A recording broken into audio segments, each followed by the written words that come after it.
यहाँ देखिए a room of one's own है और ये ऐसे है, इसको वर्जीनिया वुल्फ ने लिखा है। वर्जीनिया वुल्फ एक फेमस राइटर थी, नॉवेलिस्ट थी, पब्लिशर थी और एक क्रिटिक थी। वर्जीनिया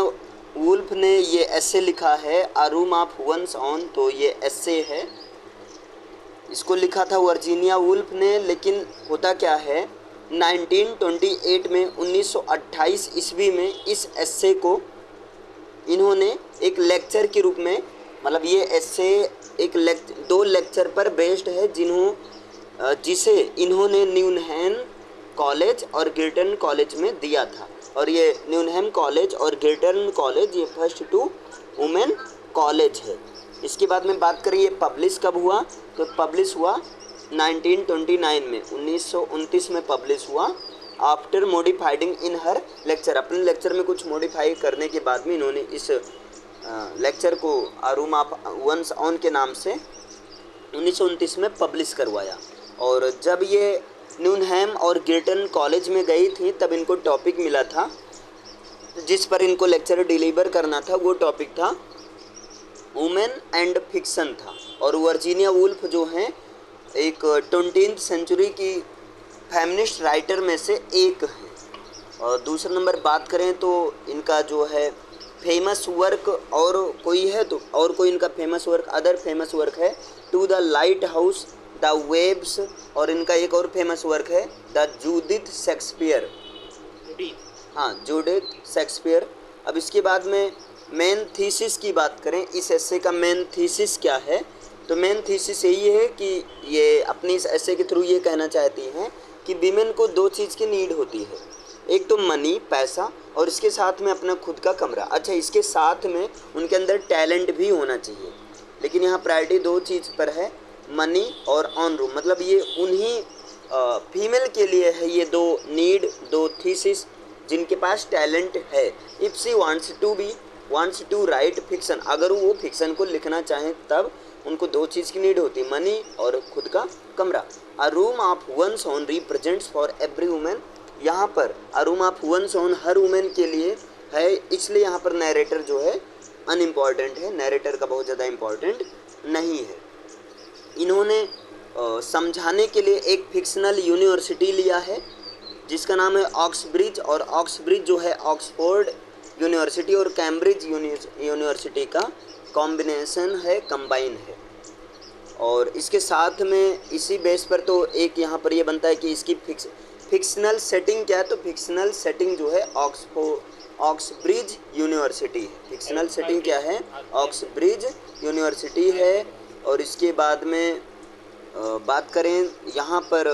इन्होंने कुछ फिक्शनल कैरेक्टर भी यहाँ पर लिया है ताकि अपने इस एस्से को समझा सकें, है ना, जैसे मैरी बैटन, मैरी सैटन और मैरी कारमाइकल, प्रोफेसर वॉनेक्स, एक जो है ऐसे प्रोफेसर वॉनेक्स जो कि बहुत अगली टाइप के हैं, वुमेन हेटेड हैं, वुमेन से बहुत ज़्यादा नफरत करते हैं। और जूडिथ शेक्सपियर, ये सपोज करते हुए कि if Shakespeare had a sister, अगर शेक्सपियर के पास कोई सिस्टर होती तो। Description of the place where Virginia Woolf faced the female is not superior rather than male because of the male dominated society. मतलब वो कौन कौन से प्लेस हैं जहाँ पर वर्जीनिया वुल्फ घूमी, वर्जीनिया वुल्फ गई और वहाँ पर इन्होंने देखा कि मेल डोमिनेटेड सोसाइटी के वजह से कहीं ना कहीं फीमेल को इन्फीरियर समझा जाता है और मेल को सुपीरियर समझा जाता है। एक तो गार्डन है जहाँ पर इनको एक गेट कीपर के द्वारा रोक लिया जाता है और कहा जाता है कि यहाँ पर विमेन की एंट्री मना है, विमेन एंट्री नहीं कर सकती हैं। और दूसरा कैंटीन है, जब ये कैंटीन में जाती हैं तो वहाँ पर लोगों को देखते हैं कि लोग बात करते हैं और जहाँ पर वुमेन के सिचुएशन के बारे में बात करते हैं वुमेन को कहीं ना कहीं इन्फीरियर ही दिखाया जाता है। लाइब्रेरी में जब जाते हैं तो लाइब्रेरियन इनको रोकता है और कहता है कि पहले नंबर तो किसी मेल के साथ आओ, लेकिन जैसे तैसे करके समहाउ ये लाइब्रेरी में जब इंटर करती हैं तो वहाँ पर होता क्या है, ये लाइब्रेरी में ऐसे वर्क की तलाश करती हैं, है ना,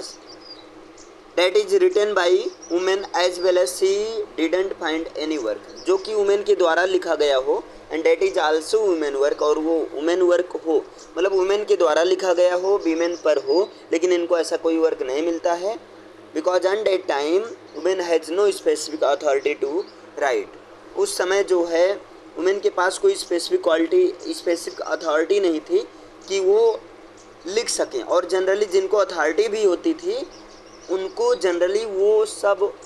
नॉवेल्स ही लिखती थी, मतलब कोई पोइट्री या पोयम इन सब की तरफ बहुत खास कोई लिखती ही नहीं थी। जैसे यहाँ पर कौन कौन सी वुमेन थी जिनको थोड़ा सा अथॉरिटी थी, जिन्होंने कुछ लिखा, और लिखा तो नॉवेल लिखा, पोइट्री या पोएम नहीं लिखा, क्योंकि कहीं ना कहीं इनके साथ में लिमिटेशन भी रखा गया था। कौन सी हैं एग्जाम्पल या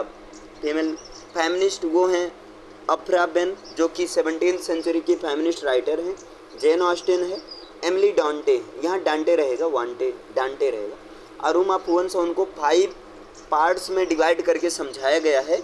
जिसको इन्होंने अपने imaginary characters Mary Beton, Mary Seton, Mary Carmichael, Judith Shakespeare, professor von X के थ्रू समझाया है। आइए देखते हैं कौन से हैं वो। देखिए यहाँ पर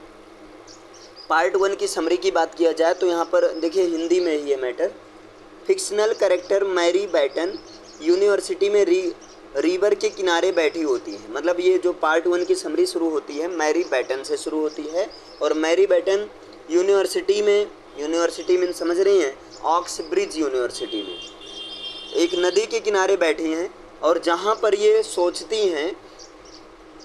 कि मतलब क्या सोचती हैं कि वीमेन और फिक्शन के बारे में सोचती हैं कि किस तरह से जो है सेक्स डिस्क्रिमिनेशन का फेस इनको करना पड़ता है, किस तरह से इनको लिंग भेदभाव का सामना करना पड़ता है। और आगे चलकर जब वो गेट मतलब जब वहाँ पर जाती हैं, कहाँ जाती हैं, गार्डन में जाना चाहती हैं, तो वहाँ पर गेट गार्ड आकर इनको रोक लेता और बोलता है कि इस स्थान पर केवल स्कॉलर और फेलोज के लिए है, और ये केवल बॉयज़ स्कॉलर या बॉयज़ फेलोज के लिए है, फीमेल का आना यहाँ मना है। उसके बाद वो मैरी बैटन यूनिवर्सिटी की लाइब्रेरी में जाती है, जहाँ पर लाइब्रेरियन इनको अंदर जाने से रोकता है और कहता है कि महिला को अंदर जाना मना है, इसलिए केवल मेल पर्सन के साथ महिला अंदर आ सकती हैं। लेकिन दोबारा अब यहाँ पर भी मैरी को सेक्स डिस्क्रिमिनेशन का फेस करना पड़ता है, और उसके बाद मैरी लंच करने जाती है, और जब लंच करने जाती है तो वहाँ पर लंच कर रहे लोगों को देखकर ये ऑब्जर्व करती है कि किस तरह से लोग वीमेन को ही कहीं ना कहीं टॉपिक में रखें बात करने के दौरान, और ये नोटिस करती है कि चारों तरफ यहाँ का माहौल बहुत अच्छा है, इन्वायरमेंट बहुत ज़्यादा पीसफुल है ना, लंच भी बहुत अच्छा है ना, और इस बॉयज़ यूनिवर्सिटी में हर तरह की फैसिलिटी उपलब्ध है। और वहाँ पर ये देखते हैं कि यहाँ ये जो बॉयज़ यूनिवर्सिटी हैं यहाँ पर सारी फैसिलिटीज़ जो है अवेलेबल हैं। और फिर आगे वो सोचती है कि जो है वीमेन कॉलेज,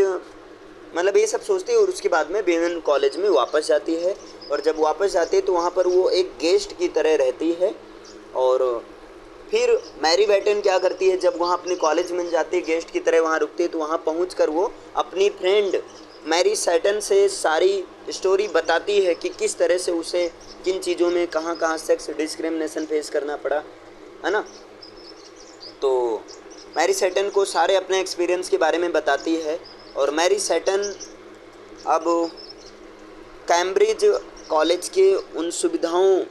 और वातावरण के सारी चीज़ों के बारे में बताती है कि किस तरह से जब हम लंच में गए थे कितना अच्छा स्वादिष्ट था, वहाँ पर इन्वायरमेंट पीसफुल था, गार्डन कितना अच्छा था, है ना। अब जब ये बताती है तो उसके बाद में होता क्या है, यहीं पर मतलब वहाँ पर आगे ये भी बताती है कि बॉयज़ कॉलेज को ही रिच पर्सन्स, और जो बॉयज़ कॉलेज को ही मतलब जो रिच पर्सन होते हैं, जो अमीर लोग होते हैं या जो राजा लोग होते हैं, बॉयज़ कॉलेज को ही वो डोनेशन करते हैं, दान करते हैं। अगर वो उसका आधा हिस्सा भी विमेन कॉलेज को डोनेशन कर लें, तो मतलब डोनेशन कर दें, तो कहीं ना कहीं विमेंस की सिचुएशन इम्प्रूव हो सकती है ना। इस तरह से बताते हैं, और इसीलिए वो आगे ये भी कहते हैं शायद यही वजह है कि विमेन कॉलेज की जो कंडीशन है, सिचुएशन है, बहुत ज़्यादा वो माइजरेबल है, दयनीय है। फिर आगे वो अब ये पार्ट 1 तक ये है कि मैरी बैटन सारी कहानी बताती है मैरी सेटन को। अगर पार्ट 1 को समराइज किया जाए तो पार्ट 1 में ये है, एक मैरी बैटन है, वो यूनिवर्सिटी में बैठी हुई है और फिर उसके बाद में विमेन एंड फिक्शन के बारे में सोचती है और बाद में फिर ये कई जगह पर जाती है जहाँ पर ये सेक्स डिस्क्रिमिनेशन का फेस करती है। कहाँ कहाँ जाती है? ये जाती है जैसे गार्डन में जाती है, गेट कीपर के द्वारा रोका जाता है। यूनिवर्सिटी की लाइब्रेरी में जाती है, लाइब्रेरियन के द्वारा रोका जाता है और बताया जाता है कि विमेन का जो अंदर आना मना है। इसके बाद में आगे ये लंच में जाती हैं, लंच पर ये जाते हैं तो किस वहाँ पर देखते हैं किस तरह से फैसिलिटीज़ हैं और आगे ये भी ऑब्जर्व करती हैं जो है, आगे ये भी ऑब्जर्व करती हैं कि किस तरह से मतलब इन सारे जगहों पर जहाँ पर बॉयज़ की मेल डोमिनेटेड सोसाइटी है, यहाँ पर किस तरह से लोगों को एक प्रायोरिटी दिया जाता है। मीन्स किस तरह से जो है राजा के द्वारा या अमीर लोगों के द्वारा यहाँ पर डोनेशन किया जाता है, दान किया जाता है और उसके बाद जब ये अपने फिर वापस अपने कॉलेज में आती है जहाँ पर ये रुकी रहती है, विमेन कॉलेज में आती है, तो वहाँ पर सारी बातें, सारी एक्सपीरियंस जो है अपनी फ्रेंड मैरी सेटन को बताती है और मैरी सेटन को बताती है कि और इसी के साथ में वो फाइनली ये कहती है कि शायद यही सब रीज़न है कि विमेन कॉलेज की जो कंडीशन, जो सिचुएशन है माइजरेबल है। तो ये पार्ट 1 की समरी है। अब देखिए यहाँ पार्ट 2 की बात करें, पार्ट 2 की समरी मैरी बैटन से ही दूसरे पार्ट की शुरुआत होती है। फर्स्ट पार्ट की भी शुरुआत मैरी बैटन से होती है और फर्स्ट पार्ट की समरी की बात किया जाए, सारा एक्सपीरियंस मैरी बैटन ने मैरी सेटन को बताया। अब पार्ट 2 जो है मैरी बैटन से स्टार्ट होती है, जिसमें ये मैरी बैटन जो है अगेन जो है ऑक्सब्रिज की लाइब्रेरी में जाती है, क्योंकि ऑक्सब्रिज एक जो है अगर बात करें तो फिक्शनल यूनिवर्सिटी है, हाइब्रिड यूनिवर्सिटी है, that is formed by Oxford and Cambridge university. तो ये चीज़ होता है, वहाँ पर वो जैसे तैसे करके कॉलेज में एंटर करती है और जब कॉलेज में एंटर करती है तो लाइब्रेरी में मतलब ऑक्सब्रिज की लाइब्रेरी में जाती है और ऑक्सब्रिज की लाइब्रेरी में प्रवेश करती है और वहाँ पर ये देखती है ना, लाइब्रेरी में देखती है, ऐसे वर्क की तलाश करती है जो कि वर्क विमेन एंड फिक्शन पर लिखा गया हो, मीन्स विमेन पर लिखा गया हो और जो है वहाँ पर मतलब चूँकि इसलिए जाती है क्योंकि इनको देना था लेक्चर, डिलीवर करना था, तो वहाँ पर जाती है। लेकिन वहाँ पर उनको इस तरह की कोई किताबें नहीं मिलती। यद्यपि किताबें लाइब्रेरी में बहुत किताबें थीं, लेकिन ऐसी कोई बुक इनको नहीं मिलती है जो कि वीमेन पर हो और जिसको वीमेन के ही द्वारा लिखा गया हो। क्लियर है? ऐसा नहीं मिलता है। लेकिन क्या होता है, वहाँ पर एक फिक्शनल कैरेक्टर, तो जब उसको कुछ नहीं मिलता है तो आगे मैरी बैटन समझाती हैं, इस चीज़ को ऐसे समझाती हैं क्योंकि यहाँ पर ऐसा नहीं था कि वीमेन पर वर्क इनको नहीं मिला था, वीमेन पर बेस्ड वर्क मिला था लेकिन उसको मेन ने लिखा था। तो वहाँ पर वो समझाती हैं, अपने लेक्चर में समझाती हैं कि वो एक प्रोफेसर वॉन एक्स का चित्र बनाती हैं, मतलब प्रोफेसर वॉन एक्स का एक ड्राइंग बनाती हैं और वो ड्राइंग देखने से ही एकदम अगली और कुरूप टाइप बेकार पर्सन लग रहा था और वो कहती हैं कि ये प्रोफेसर वॉन एक्स जो है ये बहुत ही ज़्यादा मतलब अगली है, बहुत ही ज़्यादा बेकार है और इसका जो वीमेन के प्रति जो नज़रिया एटीट्यूड है वो बहुत अच्छा नहीं है और ये साथ में वीमेन हेटेड है, कहीं ना कहीं वीमेन से नफरत भी करता था। इसलिए मैरी बैटन क्या मतलब इस स्केच के माध्यम से, प्रोफेसर वॉन एक्स के चित्र के माध्यम से ये समझाना चाह रही थी। इसी तरह से मेल राइटर्स जो हैं फीमेल के बारे में लिखते हैं, वो मेल राइटर्स जो हैं फीमेल के बारे में, वुमेन के बारे में उनके हिसाब से नहीं बल्कि अपने ओपिनियन के हिसाब से लिखते हैं। और जो है एक्चुअली रीज़न क्या है, वर्जीनिया वुल्फ किसी ओपनली किसी राइटर को, खासकर किसी मेल राइटर को चैलेंज नहीं करना चाहते थे, इसलिए उन्होंने प्रोफेसर वॉन एक्स का चित्र बनाकर उसके थ्रू समझाने का प्रयास किया है, बताने का प्रयास किया किस तरह से जो है मतलब वीमेन के साथ में वुमेन के द्वारा अत्याचार किया जाता है। क्लियर है? और जब वो बिल पे करती है, यानी कि जब वो नाश्ता पानी करती है लंच में जाकर और बिल पे करते समय ये कहीं ना कहीं सोचती भी है कि वो कितनी ज़्यादा लकी है है ना। वो कितनी ज़्यादा लकी है कि उसके पिता के पास और उसके चाचा के पास, मीन्स उसकी फैमिली बैकग्राउंड फाइनेंशियल क्राइसिस में अच्छी है, फाइनेंशियल प्रॉब्लम नहीं है। अगर उसके पास प्रॉब्लम होती तो शायद उसको भी इस तरह की अपॉर्चुनिटी नहीं मिल पाती, शायद उतना ये भी नहीं बोल सकते थे, है ना। तो वो फिर गरीब के बारे में थोड़ा सा सोचकर वहाँ पर वरीड हो जाती है, चिंता करने लगती है, और इसी के साथ में वो अपने आप को बहुत ज़्यादा लकी फीमेल, लकी वुमेन समझती है ना, क्योंकि वो एक जो है रिच फैमिली से रिलेटिव है, रिच फैमिली से बिलोंग करती है। उसके बाद वो ये सोचती है कि एलिजाबेथन जो पीरियड था, जो एलिजाबेथन एज था,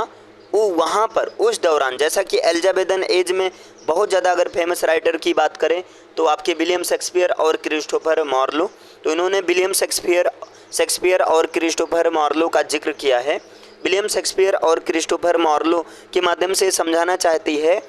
कि विलियम शेक्सपियर और क्रिस्टोफर मार्लो एलिजाबेथन एज में अपना बहुत ज़्यादा नेम फेम अचीव किए, लेकिन सपोज करो अगर विलियम शेक्सपियर के समय उसकी सिस्टर होती, है ना,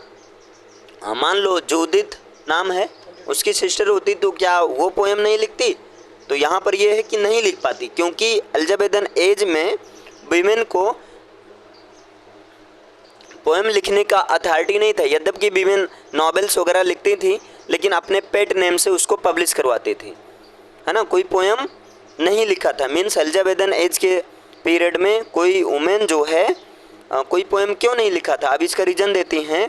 कि अगर नहीं लिखा या प्रकाशित नहीं हुई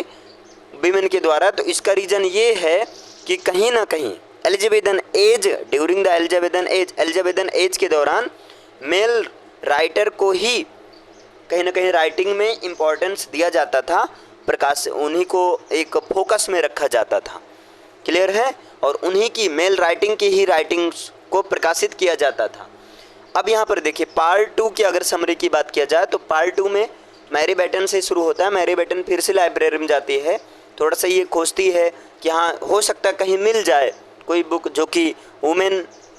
पर लिखी गई हो और वीमेन के ही द्वारा लिखी गई हो, लेकिन इनको कोई बुक नहीं मिलती है, बल्कि जो मिलती है वो मेन के द्वारा लिखी रहती है। और जब वो पढ़ती हैं तब उनको ये चीज़ पता चलता है कि वीमेन पर लिखा तो गया, लेकिन मेन ने अपने आइडियाज़ के बेस पर, अपने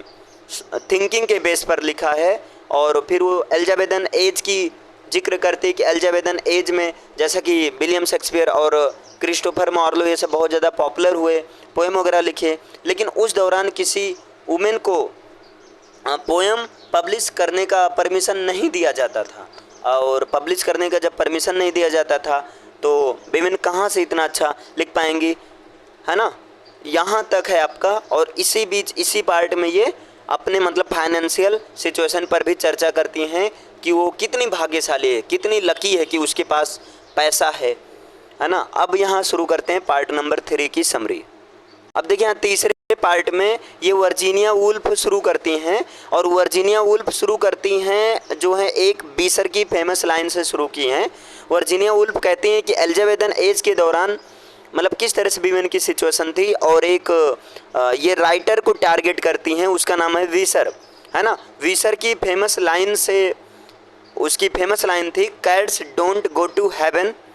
women can not write the plays of Shakespeare. मतलब इनका मतलब ये था कि कैट्स जो है हेवन में नहीं जा सकते हैं, और इसी तरह वीमेन भी शेक्सपियर की तरह प्लेज को नहीं लिख सकते हैं। ऐसा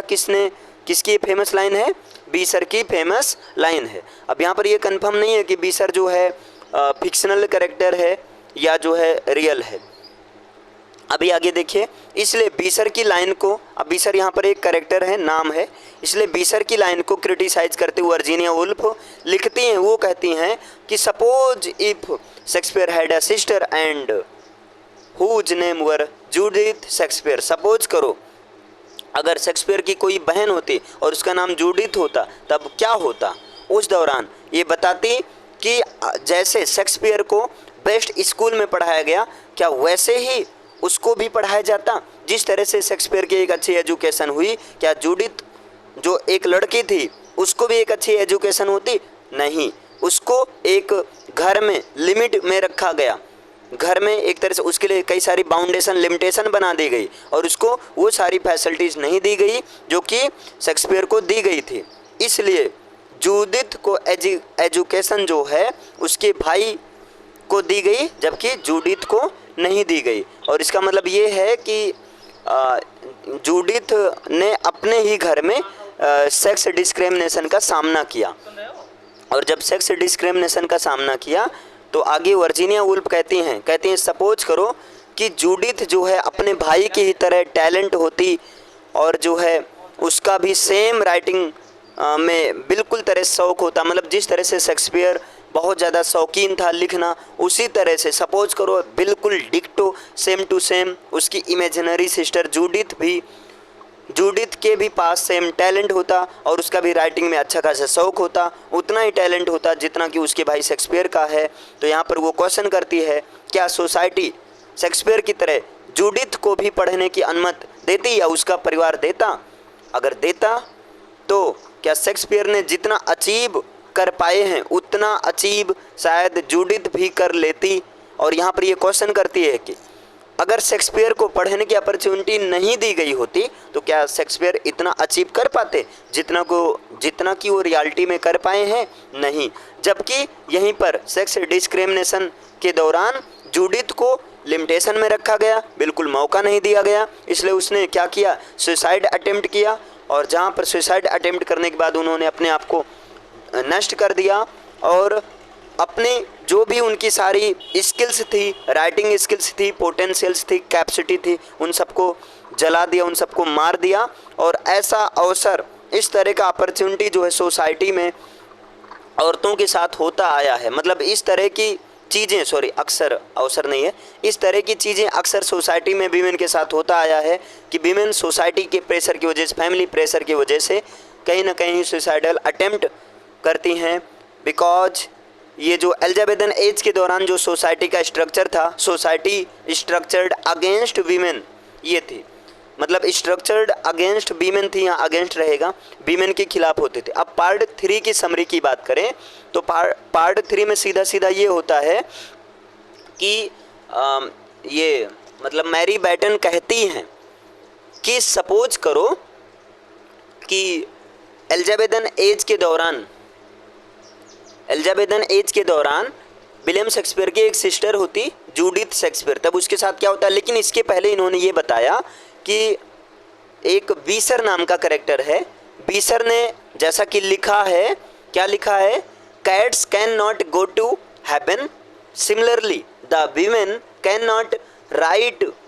द प्लेज ऑफ शेक्सपियर, मतलब जिस तरह से कुत्ते कभी स्वर्ग नहीं जा सकते हैं, सिमिलरली उसी प्रपोर्शन में वीमेन शेक्सपियर के प्लेज जैसी नहीं लिख सकते, इस तरह की थिंकिंग थी। और बीसर की इस लाइन को क्रिटिसाइज करते हुए इन्होंने मैरी बैटन ने कहा कि suppose if William Shakespeare had a sister then what happen, then if family allow, if the society allow to be free from all limitations, तो क्या सोसाइटी उसको सारे लिमिटेशन से फ्री करने के लिए अलाउ करती? इस पर इन्होंने कहा कि और सपोज ये करो कि शेक्सपियर की एक सिस्टर है जिसका नाम जूडिथ शेक्सपियर है, उसके पास सारी अपॉर्चुनिटी है, हर चीज़ अपॉर्चुनिटी है, मतलब सेम टैलेंट है, सेम स्किल्स है विलियम शेक्सपियर जैसा, लेकिन एक तरफ शेक्सपियर को हर फैसिलिटी दी गई, एजुकेशन दी गई, हर चीज़ें दी गई, लेकिन वहीं पर दूसरी तरफ जूडिथ को एक लिमिटेशन में रखा गया, फैमिली बैकग्राउंड उसके पास में बहुत ज़्यादा रख दिया गया है ना। और तो होता क्या है, यहाँ पर जब ये सारी चीज़ें क्राइसिस रख दी गई तो कहीं ना कहीं family crisis, family pressure, society pressure की वजह से जूडिथ को अल्टीमेटली सुसाइड अटेम्प्ट करना पड़ा, क्योंकि कहीं ना कहीं सोसाइटी स्ट्रक्चर्ड अगेंस्ट वीमेन थी। कब थी? एलिजाबेथन एज के दौरान, क्योंकि उसी के समय ये जो है बात है। तो ये है पार्ट नंबर 3 की समरी। अब आते हैं पार्ट नंबर 4। अब यहाँ देखिए पार्ट 4 की समरी की बात करें तो पार्ट 4 जो होता है फिक्शनल कैरेक्टर मैरी बैटन के ही बारे में बताया गया। देखिए कहीं ना कहीं पार्ट 1 में भी मैरी बैटन से शुरू होता है, पार्ट 2 भी शुरू होता है, लेकिन बस पार्ट 1 में सारी बातें आकर मैरी सैटन से बताया जाता है। पार्ट 2 में ही मैरी बैटन से शुरू होता है। पार्ट 3 भी मैरी बैटन ने जूडिथ शेक्सपियर वाला कहानी बताया है। पार्ट 4 में भी मैरी बैटन के ही बारे में बताया गया है, जहाँ पर ये बताया गया कि मैरी बैटन जो है ये सोचती है, क्या सोचती है, मैरी बैटन ये सोचती है कि मतलब वीमेन राइटर्स उस समय अगर लिखती थी, जैसा कि इन्होंने कुछ वुमेन राइटर्स का नाम भी दिया था, अफ्रा बेन, है ना, अफ्रा बेन, जेन ऑस्टेन और एमिली डांटे, इन वीमेन राइटर्स का नाम भी दिया था। लेकिन ये क्वेश्चन अपने एक तरह से करती हैं, मैरी बैटन सोचती हैं कि वीमेन राइटर्स क्यों केवल नॉवेल्स ही क्यों लिखती थी, ये वीमेन राइटर्स पोएट्री या ड्रामा क्यों नहीं लिखती थी, क्या ऐसा संभव नहीं था, क्या वो लिख नहीं सकती थी। तो वो कहती हैं कि मानते हैं कि चलो ठीक है, ये चीज़ मैं एक्सेप्ट करती हूँ कि सारी वीमेन के पास सेम टैलेंट हो, ये चीज़ पॉसिबल नहीं है, लेकिन कहीं ना कहीं कुछ तो वीमेन होंगी जिनके पास ड्रामा या जो है पोएट्री लिखने की कैपेसिटी होती होगी, फिर भी क्यों नहीं लिखा गया। तो वो कहते हैं इसका शायद रीज़न ये है कि कहीं ना कहीं वीमेन के पास एक लिमिटेशन था, उनके पास खुद का प्राइवेट रूम नहीं है और ना ही उतना ज़्यादा पैसा है कि क्योंकि नॉवेल को लिखने से ज़्यादा पोएट्री या ड्रामा को लिखने में ज़्यादा एफर्ट करना पड़ता है, ज़्यादा एकांत की ज़रूरत होती है ना, इसलिए पोएम का क्रिएट वो नहीं कर सकी। इसलिए वीमेन केवल जो हैं फिक्सन लिख पाती हैं, फिक्सन मीन्स नॉवेल ही लिखी। और जेन ऑस्टन के बारे में वो बात करती हैं कि किस तरह से अगर मान लो जेन ऑस्टन जिन्होंने इतना अच्छा नॉवेल लिखा है, सपोज करो जेन ऑस्टन के पास खुद का रूम होता, है ना, और जो उन अच्छा खासा पैसा होता और एक उनके मतलब लिमिटेशंस हटा दी जाती उनके ऊपर से, तो उनका वर्क इतना ज़्यादा पोटेंशियल होता कि उनकी बराबरी शायद ही कोई कर पाता। और इसी के साथ में उन्होंने एक और फिक्शनल कैरेक्टर लिया जिनका नाम मैरी कारमाइकल है। अब देखिए ये 4th पार्ट में ही ये बताती हैं, बताते हुए ये जेन ऑस्टन की जिक्र करती हैं और जेन ऑस्टन की जिक्र करने के साथ साथ में ये भी बताती हैं, क्या बताती हैं कि किस तरह से मैरी कारमाइकल ने एक अच्छा वर्क लिखा है। मैरी कारमाइकल ने लाइफ एडवेंचर्स पर एक बुक लिखी है और इस बुक को ये पढ़ती हैं और जब पढ़ती हैं तो ये कहती हैं अरे वाह, मैरी कारमाइकल ने तो बहुत अच्छी मतलब बुक लिखी है। और वो नोटिस करती है कि कारमाइकल ने अपने वर्क में मिस्टेक भी की है, बहुत सारी मिस्टेक। अच्छा तो वर्क लिखा है लेकिन कहीं ना कहीं इन्होंने काफ़ी सारी मिस्टेक की है, काफ़ी सारी गलती की है। तो वो सोचती हैं शायद ये गलती उनकी जो है और वो गलती की है, और उनकी गलती कहाँ पर थी, तो उनकी गलती राइटिंग स्टाइल में थी और राइटिंग फ्लोज में थी, सिंटेक्स में थी, मतलब काफ़ी कुछ गलत था लेकिन लिखा था इन्होंने अच्छा। तो कहती हैं कि शायद ये गलती जितने भी वीमेन अगर जो लिखने का प्रयास करती हैं शायद इन सभी से होता है, लेकिन वो धीरे धीरे अपने आप को इम्प्रूव करती हैं। मतलब अगर गलती होगा तभी तो इम्प्रूवमेंट होगा। तो ये कह रही हैं कारमाइकल की तरह बाकी सारी जो हैं वीमेन भी जो लिखने का काम करती हैं वो कहीं ना कहीं धीरे धीरे अपने राइटिंग स्किल्स को अपनी राइटिंग में इम्प्रूव करती हैं। और फीमेल राइटर ने धीरे धीरे इस तरह से लिखना शुरू किया है, पार्ट 4 में बताया है। और फाइनली इसके साथ में इन्होंने ये बात बताया, इसको मैंने इंग्लिश में लिखा, in this essay a room of one son during delivering his lecture Virginia Woolf has told the some female writers name who is Jane Austen, Aphra Behn 17th century's female writer and Emily Dante. मतलब इसी दौरान जब ये lecture दे रही थी तो वहाँ पर इन्होंने, चूँकि स्टूडेंट्स को दे रही हैं तो कहीं ना कहीं स्टूडेंट्स को मोटिवेट भी करना ज़रूरी है, तो इन्होंने कुछ फीमेल राइटर का नाम बताया कि जेन ऑस्टन, अफ्रा बेन और एमिली डांटे, इन सब ने बहुत अच्छा वर्क लिखा है, लेकिन इनको एक अपना पर्सनल रूम या मनी ना मिलने की वजह से और कई सारे लिमिटेशंस की वजह से इन्होंने पोइट्री और ड्रामा में बहुत ज़्यादा अच्छा नहीं कर पाई। और इसके साथ में टोल्ड टू हर स्टूडेंट्स, अपने स्टूडेंट्स को बताती हैं, if all these women had all freedom and opportunity without any limitations on them so these women can also create the better work rather than William Shakespeare और other mail writers. इस तरह से ये कहती हैं कि मतलब वो लिख सकती थी। तो कहीं ना कहीं ये वीमेन एंड फिक्शन जब ये लेक्चर डिलीवर कर रही थी तो इनका मोटिव यही था कि चूँकि वीमेन कॉलेज था तो वीमेन की तरफ से वीमेन को यही मोटिवेट करना था कि आप लोग भी अगर चाहें तो अच्छा लिख सकती हैं, है ना। लेकिन उन्होंने कहा ये सारी क्राइसिस तभी होंगी अगर आप लोग के अंदर टैलेंट होगा तब, क्योंकि किसी को अगर मनी दे दिया जाए और पर्सनल रूम दे दिया जाए लेकिन अगर टैलेंट ही नहीं है तो कोई मतलब नहीं है। तो ये समरी है। यहाँ पर इसके थीम की बात करें तो इसका थीम है वेल्थ एंड प्रॉपर्टी। आपने पूरा देखा कहीं ना कहीं पैसे रुपए पैसे की बात हो रही है। दूसरा number freedom from patriarchal society, यहाँ पर सॉरी पैट्रियार्कल रहेगा, स्पेलिंग गलत है, स्पेलिंग होगा PATRIARCHAL। पैट्रियार्कल सोसाइटी मीन्स कहीं ना कहीं मेल डोमिनेटेड सोसाइटी से ये फ्रीडम दिलाना चाहती हैं, उसकी तरफ फोकस किया गया है। विमेन लिटरेचर को फोकस में रखा गया है और जेंडर इक्वलिटी की तरफ ये जो है लोगों को अट्रैक्ट करना चाहती हैं। ओके, तो ये था आपका पूरा समरी। आई होप बढ़िया अच्छे समझ में आया होगा।